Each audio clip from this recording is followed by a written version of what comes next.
Today I have for you 4 fall decor that I know you're going to love. They all have a very traditional farmhouse style, so let's get started.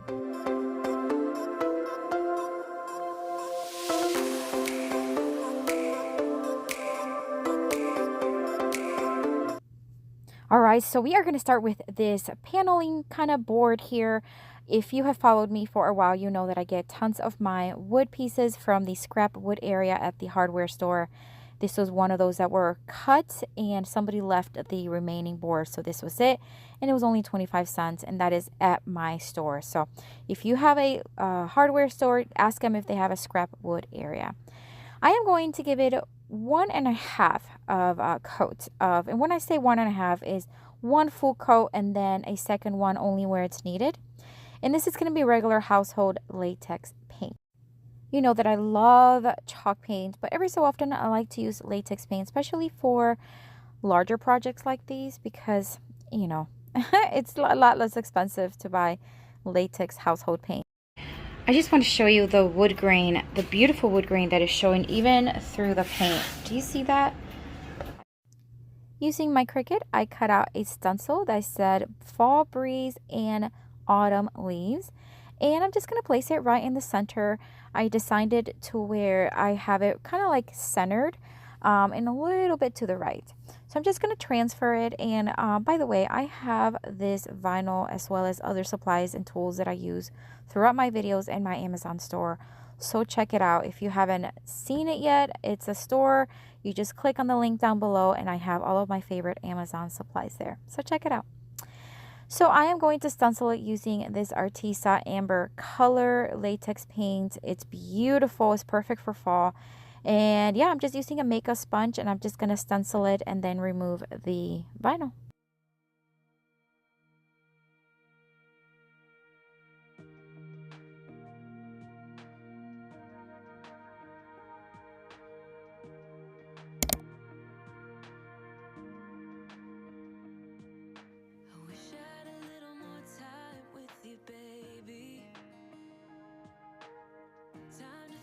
I want this sign as well as my decorations today to have a very traditional farmhouse look. So I am going to distress this. It's going to be heavily distressed, specifically on the edges, but we are going to distress the whole thing. Now, everything that I am making today, I'm actually going to use on my mantle at home. So if you are not subscribed to my home channel yet, I ask that you consider doing so because this Saturday, I am going to be showing how I use all of these DIYs on my mantle here at home, as well as other DIYs that I have had for a couple of years now. So make sure you tune in this Saturday at 9 a.m. Eastern on my home channel so you can see how my mantle looks. All right. So then after everything was distressed and sanded, I am going to distress it even more by adding antiquing wax. I love doing this technique because it just makes everything look just so antique and old.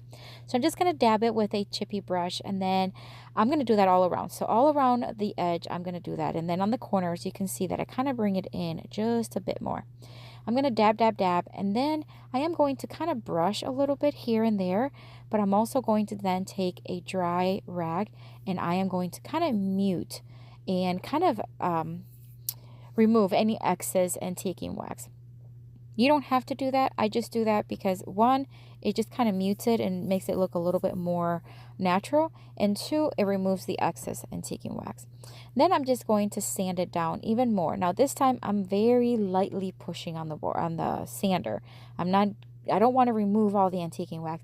I just want to soften it just a little bit. And that's it, guys. I think this one turned out absolutely stunning. Wait until you see it on my fireplace. I think it looks beautiful, and it's the center of my fireplace mantle. So can't wait for you to see.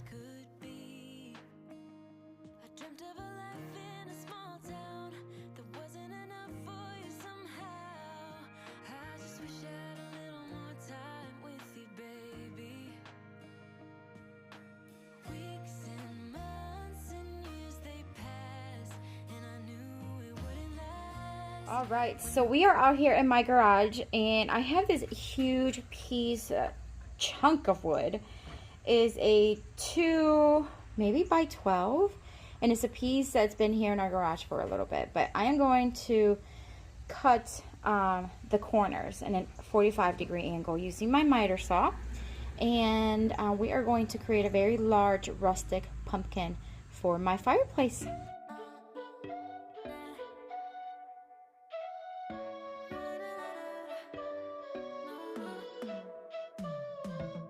You said that you needed me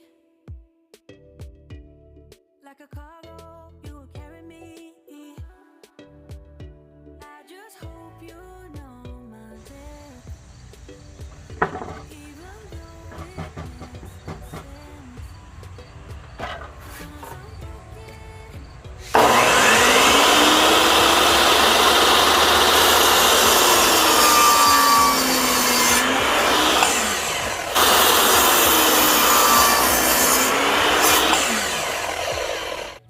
All right, so now we're back inside, and I am just going to sand this piece of wood. I am going to try to heavily distress the edges just so that it kind of changes a little bit of the color of the wood when you're sanding it.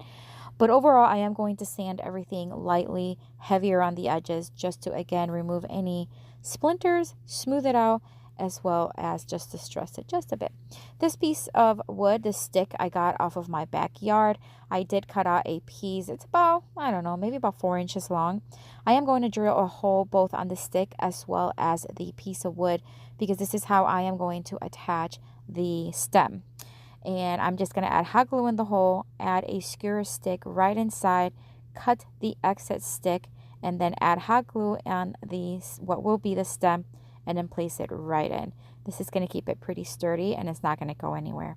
I'm also going to add some of these faux magnolia leaves that I got at Dollar General. I've had them for a while now. I'm just going to add a couple, hot gluing them.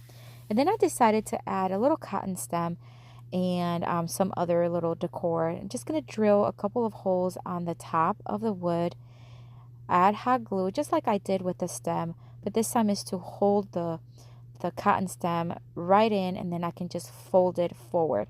And that way I'm not stapling it. It just looks cleaner, and it just holds it in place pretty well, actually. And I did the same thing with this, I think it's called is it a cattail?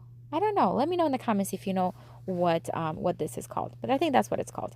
And I did the same thing. I just drilled a hole and added hot glue and placed it in. I'm just going to add this piece of leftover jute rope. It literally was a piece of scrap jute rope. I grabbed it, I saw it, I was like, I think that looks good. So I tied it around the stem, and that's it. This pumpkin is stunning, and it is so heavy and so rustic. I love the farmhouse look it has.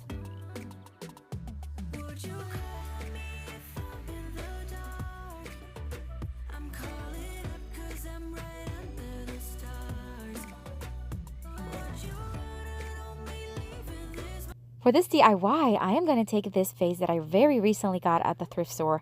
It was $10. Now, let me tell you, I do not spend $10 on anything at the thrift store except for a couple of things. This one and another vase that I recently got. But that's because this vase, it is insanely heavy duty. It is heavy. It is authentic. It has texture. It is just stunning. So, it is a bit too grungy for me, like that yellowish beige color. So I am going to dry brush it, the whole thing. Now you're going to see that I'm going to keep dry brushing and dry brushing and dry brushing. Now I'm going to speed it up just a little bit for you, but I'm actually want you to see, because I know some of you have asked me in the past, when you dry brush, do this or that. So I'm going to have you watch as much as possible the process. But all I'm doing is adding layer upon layer of dry brush.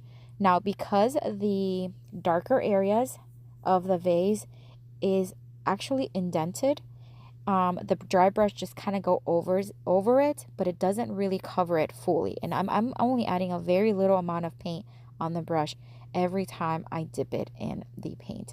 So as you can see, I'm just adding layer upon layer. And basically, when you are dry brushing, once you add one coat on one side, when you get to that side again, it's already dry. That's why it's called dry brushing. It's just hardly any paint, and it dries pretty quickly. So again, I just wanted you to see the step by step and kind of like the process. Now, it took me about 20 minutes, so I'm not going to have you watch the whole 20 minutes, but I wanted you to watch enough so that you can kind of get a sense of what it is. So basically adding layer upon layer of dry brush. All right, friends, so here we are. I'm still working on the vase. I actually enjoy doing this kind of stuff where I can take my time and just kind of make it my own, use creativity, add paint where I need, that kind of thing. But I just really excited about how this is turning out. So let me see if I can get more lighting here.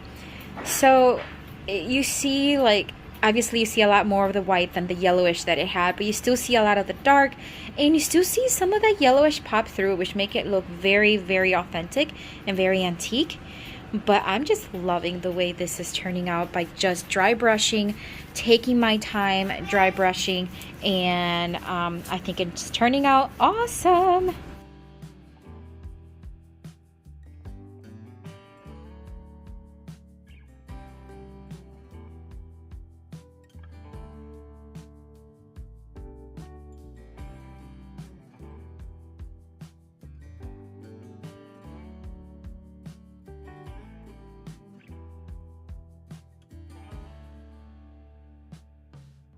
The blackbird inside your chest that calls on you to cry. This next DIY is actually pretty simple, but I wanted to add just something more in the yellow tone because the main theme on my mantle this year is going to be yellow. It was the same thing last year, but this year I am going to, create new DIYs so that it looks new but not spend a lot of money. This gather sign I got at the Dollar Tree recently. It's like an MBF board. It's not pretty heavy duty, but it's pretty thick. And I am going to use this Rust-Oleum milk paint in their yellow tone. I'm just going to start painting it. I did a total of 3 coats. The reason why is because it's milk paint and it's almost watery. So chalk paint is a lot thicker and has better coverage. Milk paint does not. But I love the color, so I just decided to just paint it. I'm not looking for perfection. Again, we are going to be distressing it with some antiquing wax here in a little bit. But I do want it to be enough covered where you can see the yellow. So I added several coats, I think it was 3 coats of the milk paint, and then made sure that you don't see a lot of the brush strokes. So I just kind of took my time and really brushed it and really make sure that it was the way I wanted it. Now I'm going to take another makeup sponge, and this time I'm going to use it with antiquing wax. I'm just going to dip it, then remove a lot of the excess wax from it, and then just dip and tap on the edges. And I'm going to do that all over the word gather. So I'm going to do it on all the edges, including like the inner edges. If you are DIYing, like when I DIY, I'm never looking for perfection, because if I do, it's going to drive me crazy because no one's perfect. I know I'm not that perfect. So here I'm just dabbing, dabbing, dabbing. And you can see that in some areas it's heavier than other. But then what I do is I use my fingers as well as a dry rag, and I just kind of mute it. Just kind of like take off some of the excess, kind of like mute and smudge all the antiquing wax. And that way it looks a lot more natural.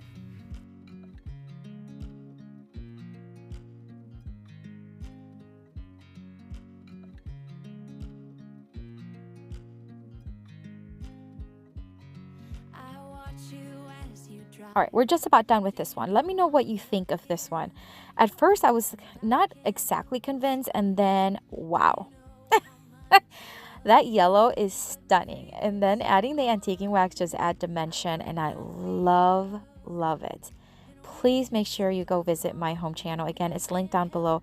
You're going to love the way my mantle turned out, I promise you. But this is it for today, guys. Let me know which one is your favorite. Let me know in the comments down below. If you're visiting for the first time, welcome. I hope you consider subscribing and joining our YouTube family. And if you are returning, thank you so much for coming back. As always, I have another video here for you with tons more of inspiration. Check it out. I'll see you later and have a blessed day.